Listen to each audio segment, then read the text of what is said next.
अस्सलाम वालेकुम रहमतुल्लाहि व बरकातुहू। आज का जो हमारा टॉपिक है वो है रेवोल्यूशनरी सोशलिज्म, जिसमें स्पेशली हम लोग डिस्कस करेंगे मार्क्सिज्म थ्योरी ऑफ रेवोल्यूशन। ठीक है, लेकिन उससे पहले हम लोग का ये जान लेना ज़रूरी होता है कि हमें ये पता लग जाए कि रेवोल्यूशन में और एवोल्यूशन में क्या फ़र्क है। एवोल्यूशन जो होता है ये एक gradual and cumulative change over time होता है, यानी कि इसको हम अभी एग्जांपल के तौर पर लेते हैं। रेवोल्यूशन जो होता है वो सडन एंड ट्रांसफॉर्मेटिव शिफ्ट होता है। इसकी मिसाल ऐसे है, जैसे अगर आपके पास एक गुब्बारा है, उसके अंदर आप हवा भरते हैं, आहिस्ता आहिस्ता हवा भरते हैं, ये ग्रेजुअल आप लोग उसके अंदर चेंज ला रहे हैं गुब्बारे के अंदर। ठीक है, जब उसका सडन एंड ट्रांसफॉर्मेटिव शिफ्ट आता है, यानी कि गुब्बारा जब फट जाता है, तो उस चीज़ को हम बोलते हैं रेवोल्यूशन आ गया। तो चलते हैं हम अपने टॉपिक की जानिब, जो कि है रेवोल्यूशनरी सोशलिज्म। सोशलिज़म की अगर हम पास्ट के अंदर बात करें तो उसके अंदर डिफरेंट किस्म की उसकी डेफिनेशंस हमें मिलती हैं। चूँकि सोशलिज़म को पॉलिटिकल साइंस में तो और तरह से देखा जाता है, नॉर्मली उस किसी और फील्ड में और तरह से देखा जाता है। तो लेकिन अगर हम अपने टॉपिक के रिलेटेड देखें तो हमारे पास सोशलिज़म की ये डेफिनेशन आती है कि सोशलिज़म में be use by two opposite parties which are in absolute opposition to each other to show the other one is not socialized. यानी दो अपोजिट पार्टीज़ हैं और वो ये चाहती है कि जो पार्टी तआस्सुब के बिहाफ पे दूसरी पार्टी को क्या दिखा रही है, ये सोशलाइज नहीं है। ये वैसे ये कहते हैं ये सोशलिज्म, इस चीज़ को वो सोशलिज्म मानते हैं। ठीक है, नेक्स्ट है हमारे पास socialism is a means of production like in industry banks. यानी कि सोशलिज्म से मुराद ये है कि आप इंगेज हैं सोसाइटी के साथ, दूसरी इंडस्ट्री के साथ हैं, आप बैंक्स में हैं, जैसे कि इसी तरह से और भी जितने भी सोसाइटी के अंदर काम हो रहे थे, वो जो इंडिविजुअल्स हैं वो उसके साथ सोशलाइज हैं, वो उनके साथ इंगेज है।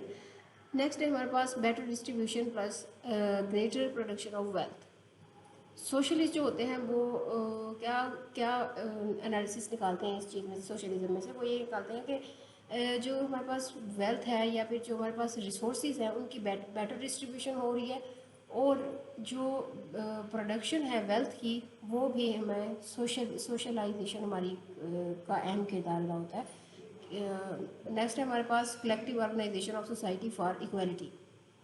अब क्या है कि सोसाइटी के अंदर इक्वलिटी को बरकरार रखने के लिए जो ऑर्गेनाइजेशन कलेक्टिव तौर पर काम करती है उस चीज़ को भी वो बोलते हैं ये सोशलिज्म है। नेक्स्ट है हमारे पास programme of action and happy for all. ये लास्टली अगर हम इसको डिफ़ाइन करें एक एक ख़ास तौर पर एक पैरामीटर में, तो हमारे पास ये आता है कि ये प्रोग्राम ऑफ एक्शन है, लोगों को एक्टिव करने के लिए है, और हैप्पीनेस फॉर ऑल, और दूसरे लोगों की खुशियों के लिए ये सोशलिज्म काम करती है। नेक्स्ट है हमारे पास 3 काइंड्स ऑफ रेवोल्यूशनरी सोशलिज्म। लेकिन याद रखिएगा कि जो हमारे पास सोशलिज्म की टाइप्स हैं वो रेवोल्यूशनरी बिहाफ पे अलग होती हैं, एवोल्यूशनरी बिहाफ पे अलग होती हैं। तो अगर हम बात करें रेवोल्यूशंस की तो हमारे पास 3 किस्म की आती है, मार्क्सिज्म है, कम्युनिज्म है और सिंडिकलिज्म है।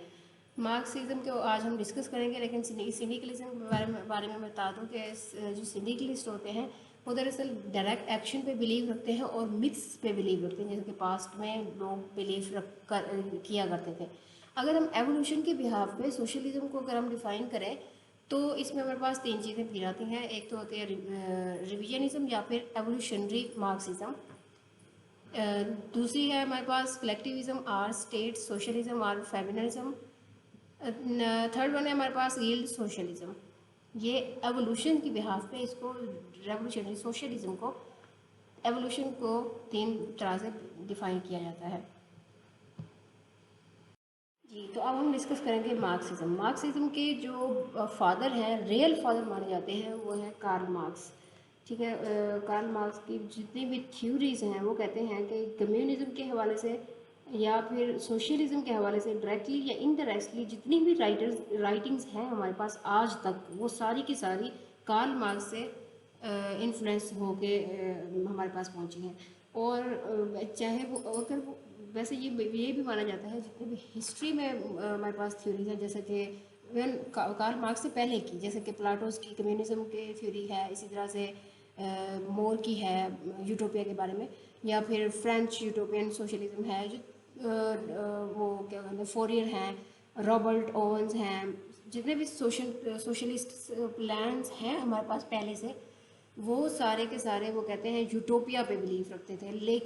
लेकिन जो मार्क्स ने जो हमें पहली दफ़ा साइंटिफिक एनालिसिस ऑफ दिया है सोशलिज्म के बारे में, वो कहते हैं कि ये सबसे अलग है, और इन्होंने स्टेजेस के साथ साइंटिफिकली सोशलिज्म को अच्छे तरीके से हमें हमारे तक पहुंचाया है कार्ल मार्क्स से।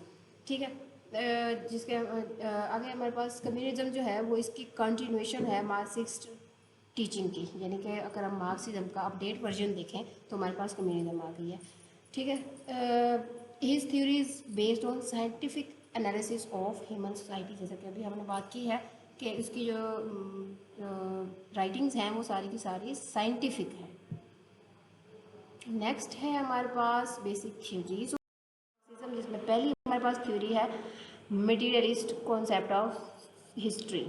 मटीरियलिस्ट कॉन्सेप्ट ऑफ हिस्ट्री, जिसमें वो कहता है कि अगर हम बात करें हमारी ह्यूमन लाइफ की पास्ट के अंदर, तो शुरू में इंसान जब गारों में रहा करता था तो वो कहता है कि no human life without satisfaction of needs and necessaries of life, human produce the tools.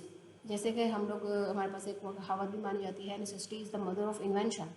तो इंसान की जो लाइफ है वो उस वक्त तक पॉसिबल ही नहीं है जब तक उसकी अपनी सेटिस्फैक्शन नहीं है नीड्स की या नेसेसरीज़ की।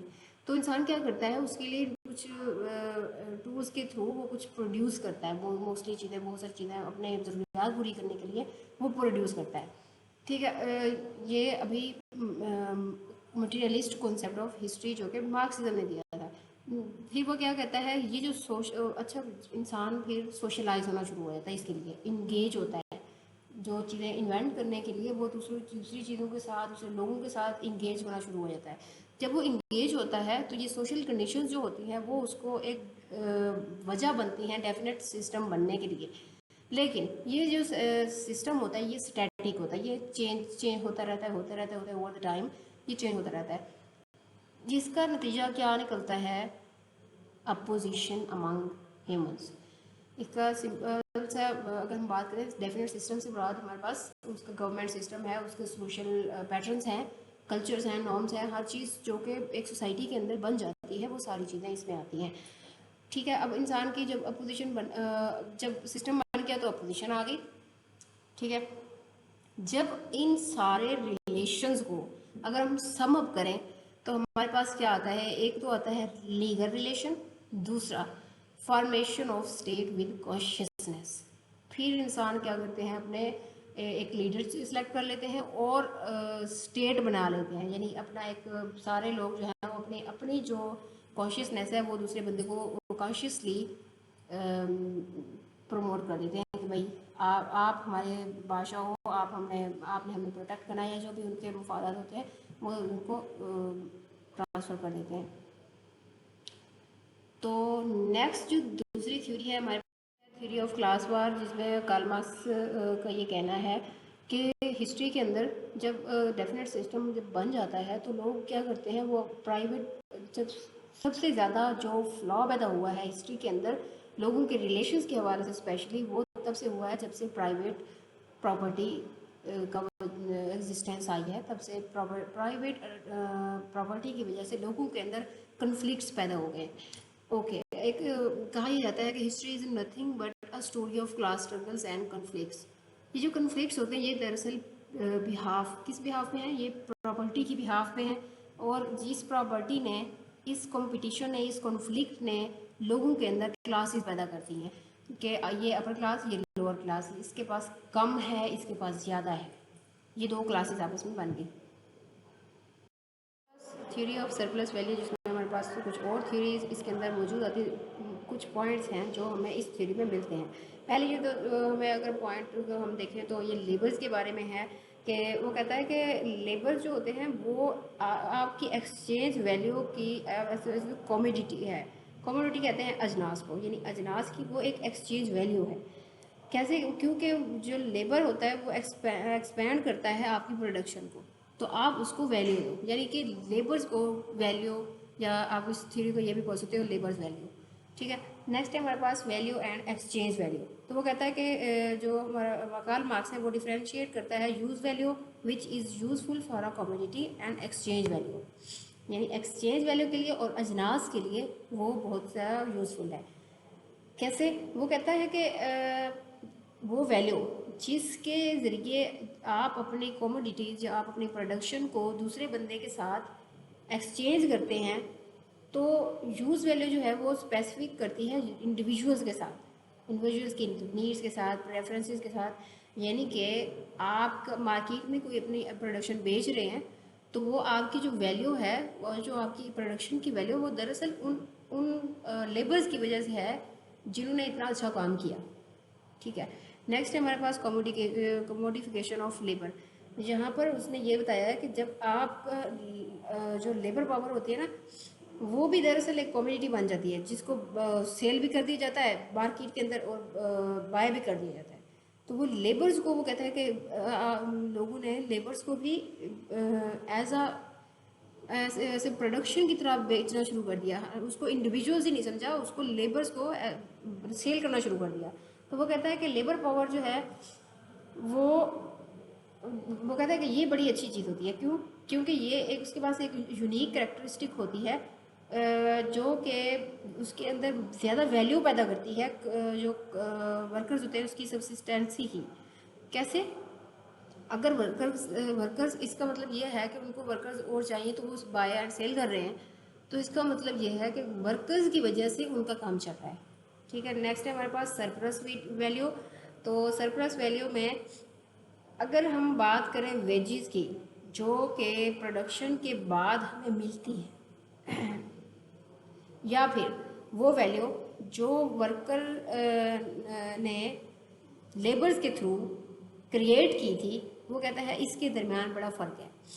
कैसे फ़र्क है वो? क्योंकि वो कहता है कि ये जो चीज़ होती है ना सरप्लस वैल्यू, यानी कि ये जो चीज़ है ये दरअसल एडिशनल वैल्यू देती है कैपिटलिस्ट को। तो जिसकी वजह से जो कैपिटलिस्ट होते हैं वो लेबर प्रोसेस को क्या करते हैं? प्रमोट करते हैं, जिसका नतीजा इनडायरेक्टली कैपिटलिस्ट को हो रहा है। तो वो कहते हैं कि ये जो सरप्लस वैल्यू होती है ये दरअसल सोर्स होती है प्रॉफिट का, कैपिटलिस्ट के लिए सोर्स होती है। ठीक है, नेक्स्ट है हमारे पास एक्सप्लॉइटेशन ऑफ लेबर। वो कहता है कि कार्ल मार्क्स कहता है कि ये जो आप लोग उनसे काम ज़्यादा लेते हो और अपने प्रोडक्शन की जो मुनाफा होता है उसकी बनिस्बत, रेशो की बनिस्बत जिन्होंने काम किया है उनको कम मुनाफा मिलता है और ये लोग ज़्यादा मुनाफा रखते हैं, तो ये एक्सप्लॉइटेशन हो रही है लेबर की। ठीक है, नेक्स्ट है हमारे पास कैपिटलिस्ट कम्युलेशन। दरअसल वो ये कहता है कि अकोमोडेशन हो जाती है कैपिटल्स की, यानी कैपिटलिस्ट जो क्लास होती है वो जमा करते रहते हैं, उनके पास जो अमीर जो है अमीर तर होता जा रहा है, जो गरीब है वो गरीब तर होता जा रहा है। तो वो कहता है कि वो लोग जो कि अमीर हैं वो ज़्यादा बचत, ज़्यादा पैसे के चक्कर में ज़्यादा लेबर्स एक्सप्लॉइट करते हैं और ज़्यादा से ज़्यादा वो अपने अजनास, अपने प्रोडक्शन जो है वो ज़्यादा पैदा करते हैं, जिसका जिसका फ़र्क क्या पड़ता है? अमीर और गरीब के दरमियान जो डिफरेंस होता है वो बढ़ जाता है। जैसे अमीर दर और गरीब दर, तो ये जो इनका जो गैप होता है वो बढ़ जाता है, जिसका रिजल्ट अल्टीमेटली क्या है? डिफरेंस और इनजस्टिस, यानी इनजस्टिस भी हो रही है और उनके अंदर गैप भी बहुत आ रहा है। Next of concentration of capital, जिसमें कार्ल मार्क्स कहता है कि कैपिटल जो कि मनी या फिर मशीनरी है ये दरअसल कुछ भी नहीं है उस अमाउंट के बनिस्बत जो कि सरप्लस वैल्यू ने या जो कैपिटलिस्ट ने जिसको अप्रिशिएट किया था, यानी कि मनी और मशीनरी जो कि कैपिटल मानी जाती है वो दरअसल कुछ भी नहीं है, किसकी बनिस्बत कुछ नहीं है? सरप्लस वैल्यू की बनिस्बत जो कैपिटल जिसको अप्रिशिएट किया करते थे वो कुछ भी नहीं है। क्यों? क्योंकि रिचर जो है वो रिचेस्ट बनते जा रहे हैं, पुअर जो है वो पुअरेस्ट बनते जा रहे हैं। ये दरअसल होता कैसे है? ये दरअसल ऐसा होता है कि जो कैपिटलिस्ट होते हैं वो अपने बिजनेस को एक्सपैंड करने की कोशिश में लगे रहते हैं और क्या करते हैं? स्क्वीज आउट करते हैं जो अनसक्सेसफुल कैपिटलिस्ट होते हैं। अच्छा, इसका नतीजा क्या होता है, जो अनसक्सेसफुल कैपिटलिस्ट होते हैं वो भी दरअसल किस किस रेंज में आ जाते हैं, लेबर्स की रेंज में आ जाते हैं। तो इसका मतलब ये हुआ कि जो अमीरों की जो तादाद है वो एकदम से थोड़ी सी कम हो गई है, यानी वहाँ से अमीर वाला खाना जो है वो गरीबों वाले खाने में आ गया है। इसका नतीजा क्या हुआ, जो मोनोपोली शुरू हो जाती है। जो अमीर थे, जो ज़्यादा अमीर थे, जिन्होंने स्क्वीज आउट किया, उनको जो अनसक्सेसफुल थे, सक्सेसफुल ने क्या किया, मोनोपोली बना ली। अब क्या हुआ, जो कैपिटल थे वो तो बढ़ गया, यानी कि उन्होंने उन्होंने कैपिटल को बढ़ा दिया।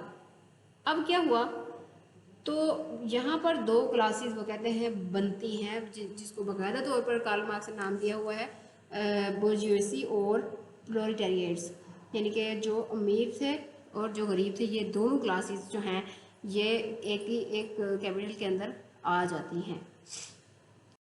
नेक्स्ट है हमारे पास थ्योरी ऑफ सोशल रेवोल्यूशन। तो थ्योरी ऑफ सोशल रेवोल्यूशन के अंदर हमारे पास कुछ चीज़ें हैं जो कि इसमें प्रोफेसी भी आती है। और उन्होंने ये कहा था कि जब सीरीज़ ऑफ वार हुई, तो जिस सीरीज़ ऑफ वार यानी कि हिस्ट्री से चली आ रही है, सीरीज़ ऑफ वार हो रही हैं, कभी इक़्तिदार की जंग है, तो कभी मैस ऑफ प्रोडक्शन की जंग है, कभी आपको सेफ्टी की जंग है, या जिस प्रोडक्शन के लिए आप कोई लड़ रहा है, कोई किस चीज़ के लिए, कोई किस चीज़ के लिए, लेकिन ये कॉन्फ्लिक्ट्स तो हैं, उसकी वजह से सीरीज़ ऑफ वार चल रही है। अब सीरीज़ ऑफ वार जब चल रही है तो उसका रिजल्टेंट क्या हुआ, सोशल रेवोल्यूशन। और सोशल रेवोल्यूशन कब आया, जब private property came into existence. ठीक है, तो फिर क्या हुआ, जब सोशल प्राइवेट आपके पास प्रॉपर्टी आ गई, तो उसके बाद दो कॉन्सेप्ट आए, जो कि कॉन्सेप्ट ऑफ बोर्जियोइस और प्रोलेटारिएट, जिसका नतीजा गरीब और अमीर। बोर्जियोइस मतलब अमीर, प्रोलेटारिएट गरीब, जिसका नतीजा, जिसका अगर हम उसको समअप करें कार्ल मार्क्स के थ्रू, तो कार्ल मार्क्स क्या कहता है कि एक वक्त ऐसा आएगा, there will final revolution and victorious will establish classless society. एक ऐसा वक्त आएगा जब फाइनल रेवोल्यूशन आएगा और जो सोसाइटी बनेगी वो क्लासलेस होगी, क्लासलेस सोसाइटी बनेगी। तो अगर आप लोगों का कोई क्वेश्चन हो तो आप लोग कमेंट बॉक्स में ज़रूर पूछें। मिलते हैं नेक्स्ट लेक्चर में, तब तक के लिए